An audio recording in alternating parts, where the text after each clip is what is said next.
PRTU Telangana 711ను 2011లో గాలి హర్షవర్ధన్ రెడ్డి స్థాపించడం జరిగిందని ఆ సంఘం నాయకులు తెలిపారు.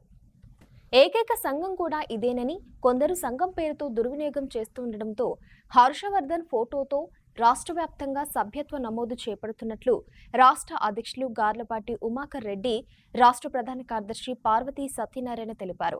ఈ కార్యక్రమంలో భూపాలపల్లి జిల్లా అధ్యక్షులు ఆర్ఏ రాకేష్ రెడ్డి, ప్రధాన కార్యదర్శి వెలిశోజు బుచ్చిరాములు, జిల్లా అసోసియేట్ అధ్యక్షురాలు వరహాల విజయశ్రీ, రాష్ట్ర అసోసియేటెడ్ అధ్యక్షులు కోనేటి దయాకర్, టేకుమట్ల మండల అధ్యక్షుడు దండ్ర ఇంద్రగోపాల్, ప్రధాన కార్యదర్శి ఎండి ఆసిఫ్ తదితరులు పాల్గొన్నారు.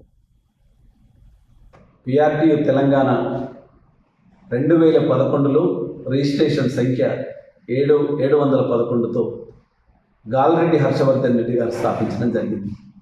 రాష్ట్రంలో గాలిరెడ్డి హర్షవర్ధన్ రెడ్డి గారు స్థాపించిన 711/2011 ఏకైక సంఘం ఒకటే ఉంది. రాష్ట్ర వ్యాప్తంగా ఈ సంఘాన్ని కొందరు వ్యక్తులు దుర్వినియోగం చేసుకుంటున్నారు. అందుకని మేము ఏం చేసినామంటే ఈరోజు రాష్ట్ర వ్యాప్తంగా 33 జిల్లాలలో ఇట్లా హర్షవర్ధన్ రెడ్డి గారి ఫోటోతోని దుర్వినియోగం చేస్తున్న ఉద్దేశంతో వారి ఫోటోతో సభ్యత్వ సేకరణ మొదలుపెట్టాం. రాష్ట్రంలో ఉన్న ఉపాధ్యాయులందరూ సభ్యత్వం చేసే ముందు పీఆర్టీలో గాలిరెడ్డి హర్షవర్ధన్ రెడ్డి గారి ఫోటో ఉందా లేదా చూసి సభ్యత్వం చేయాల్సిందిగా విజ్ఞప్తి చేస్తాము. భూపాలపల్లి విషయానికి వస్తే మా సంఘానికి జిల్లా అధ్యక్షుడు భూపాలపల్లి జిల్లా అధ్యక్షుడు ఆర్ఏ రాకేష్ రెడ్డి గారు, ప్రధాన కార్యదర్శి బుచ్చిరాములు గారి నాయకత్వంలో పీఆర్టీయూ తెలంగాణ గాలిరెడ్డి హర్షవర్ధన్ రెడ్డి గారి సంఘం సభ్యత్వంలో ముందంజలో ఉంది. ఈ రోజు నాటికి దాదాపు 800 సభ్యత్వం పూర్తి చేసుకొని ఈ జిల్లాలో అగ్రగామిగా ఉంది. మీకు రిజిస్ట్రేషన్ పేపర్ కూడా చూపిస్తున్నాం. గాలిరెడ్డి హర్షవర్ధన్ రెడ్డి గారిదే ఈ సంఘం అనడానికి ఇది పత్రికా సోదరులకు చూపిస్తున్నాం.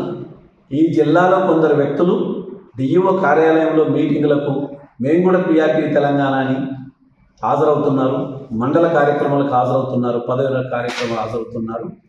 నిన్నటి వరకు హాజరైనందుకు మాకు అభ్యంతరం లేదు. రేపటి నుండి మాత్రం కార్యక్రమంలో హాజరైతే పోలీసులకు ఫిర్యాదు చేసి కఠిన శిక్షలకు బలవుతారనే విషయాన్ని కూడా మీ ద్వారా వారికి తెలియజేస్తూ ఉన్నాను. ఇప్పటికే రాష్ట్రంలో డీజీపీ గారికి, చీఫ్ సెక్రటరీ గారికి ఫిర్యాదు చేశాం.